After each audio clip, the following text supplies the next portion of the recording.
Okay, so I've written an essay for you all today, which I will be reading, and for much of it, I've cut together all the scenes in Jaws that are on water, but do not have the shark, and do not have our three heroes. So that will be playing as I talk, but there'll be some other stuff too. This is the opening shot. All right. Man versus nature. Two notes, da-na, repeated over and over, da-na, and alternating E and F, da-na. Others say F and F sharp, da-na. It evokes one thing, da-na, and one thing only, da-na, the shark. I know this is true for me. I've either heard or mimicked John Williams' singularly perfect score to Steven Spielberg's 1975 movie Jaws.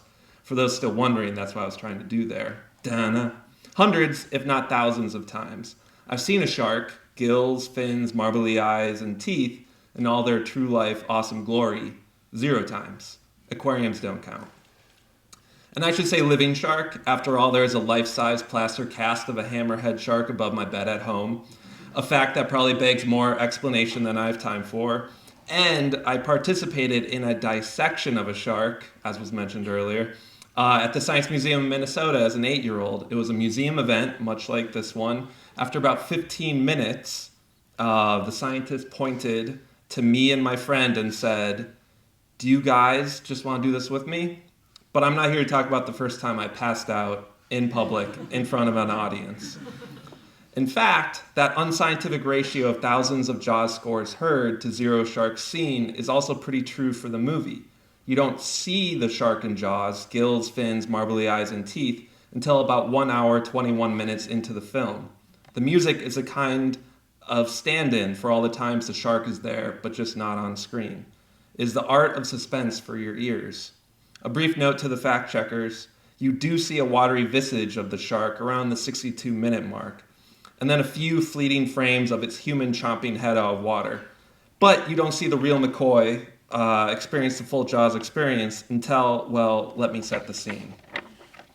A silhouetted Robert Shaw playing an intense World War II combo shipwreck and shark attack survivor with off-the-charts PTSD towers above his orca fishing boat, looking out from the mast, bent on shark revenge. Richard Dreyfuss, scientist nerd, ever the Spielberg avatar, plays solitaire, and a 1,000-inch long cigarette dangles from Roy Scheider's police chief's mouth as he chums the water, baiting the, to this point, pretty much unseen killer shark. Here, I'll play it for you.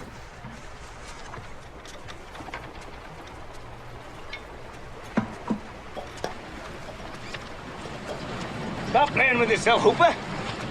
Slow ahead, if you please. You heard him. Slow ahead.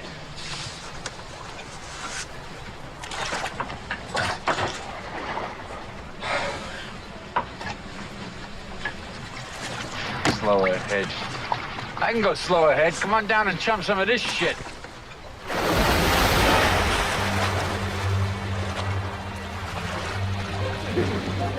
So I've always loved Scheider's reaction here. It's like Beaker from the Muppets if he accidentally saw Miss Piggy topless. Let me just say the Museum of the Moving Image is not affiliated with that analogy. To put it another way, finally seeing that shark with over half the film gone is pretty fucking nuts.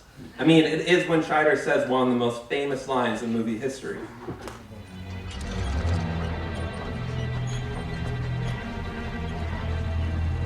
You're gonna need a bigger boat. Prior to this moment, you see a topless babe, not Miss Piggy, pulled under the water's surface. Her drunk and dumb dude passed out on the shore. No shark. A swimming dog with a stick appears in one sequence. Later, only the stick floating remains. Again, no shark. A kid gets eaten. It looks like a hot tub of blood turned all the way up. No shark. But there might be a fin. Kind of a thin barrel roll to really rip the kid to shreds. Then the town kills the shark. The topless babe, dog, and child are all avenged. The beach can stay open. But it's the wrong shark. A jump scare reveals a submerged, dead, and bloated fisherman. A giant shark tooth embedded in his sunken boat. A clue. The shark remains at large. That's what's playing right now. And finally, that watery visage scene when the shark almost eats Roy Scheider's son, but instead puts a kindly rescuer in a rowboat through the Jaws blender. His dismembered leg sinking slowly to the ocean floor. And that's how we get to the "you're gonna need a bigger boat," the motivation for a cop, a WW2 vet, and a scientist to kill a shark. Let me just say, the shark in Jaws is an all-time great movie monster. The shark is Leatherface, is Michael Myers, is Freddy Krueger, is the alien from Alien, the slugs from Slugs, the T-Rex, and the Velociraptor. When the bad guy kills, you scream in horror and delight. Clearly, Jaws isn't reality. It only exists on screens and in dark rooms, not on beaches and in daylight. Peter Benchley, the writer of the 1974 book Jaws, which the movie is based on, felt responsible later in life for negative public perception of sharks. He saw reality in his story, and he felt he misled us. This from the BBC. "Knowing what I know now, I could never write that book today," Benchley said. "Sharks don't target human beings, and they certainly don't hold grudges." In fact, he spent much of the rest of his life campaigning for the protection of sharks, which, of course, is a noble pursuit. We thank you, sir, I thank you. And now I'm about to feel really bad because the thing is, Jaws the book sucks. I have it here with me. If I'm being generous, 50 of the 300 pages have some pretty good shark monster scenes. And the rest? It's basically the story of Lorraine Gary's character, the police chief's wife, sleeping with Richard Dreyfuss's character. Oh, and the mob is somehow involved. It's smut, it's not very good smut. In my memory, the word nipple, singular and plural, appears as often as the word shark. For those of you wondering, sharks, a kind of cartilaginous fish, do not have nipples. A 2021 study published in the journal Nature found that the population of sharks and rays, a subclass cousin of sharks, decreased by over 71% between 1970 and 2018 worldwide. It's true that the dates of the study line up with the release and legacy of the book and movie Jaws, but correlation is not always causation. With an estimated 80 million sharks killed every year, I don't think we can blame Peter Benchley or Steven Spielberg, who's also on record for feeling guilty. So don't feel bad, Steven. Jaws did not inspire the obliteration of a species. The boom in commercial fishing, which also lines up with the dates of the Nature study, is what's really to blame. Shark bycatch and the practice of shark finning, the correlation and the causation, all in the name of the tuna sandwich, among other things. I will say, Peter Benchley, you do have other sins to atone for, and one of them rhymes with ipple. Horror, the genre, is often a reflection of our society, our fears, our values, our actions. With Jaws, Benchley and Spielberg didn't make us fear or hate or exploit sharks. We already did, and we always have. Not just sharks, nature. At this point, I don't know how else to explain our collective inability to respond to climate change.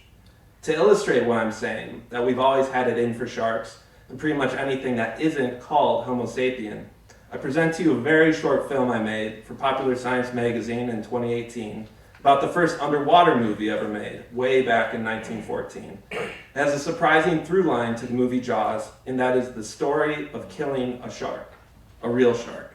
Don't worry, while the footage is very surreal, it is not graphic. There's also whimsical stop-motion animation with my childhood Atlas and bathtub toys. When the film ends, I'll return with a brief postscript. Let me tell you about the world's first underwater motion picture. Thank you.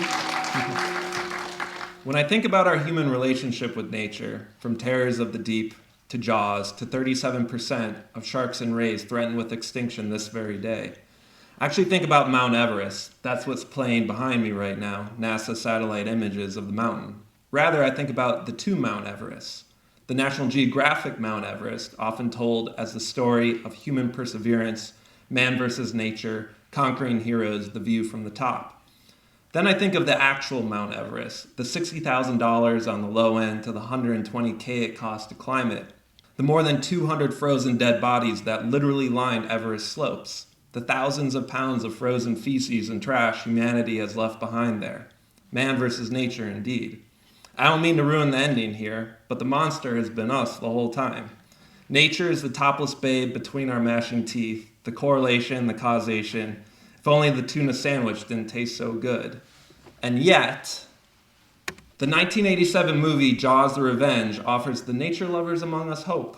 The plot is simple. It's the story of a shark psychically linked to Lorraine Gary, reprising her role as the police chief's wife. And the shark is bent on, Donna, one thing, Donna, and one thing only, Donna, to kill the police chief's entire family, Donna. Roy Scheider did not reprise his role, Donna. It is unclear if the shark in Jaws the Revenge has any relation to the original shark in Jaws, Donna. Look, don't ask any questions, Donna, because this time it's personal. Donna, Nana, Nana, thank you.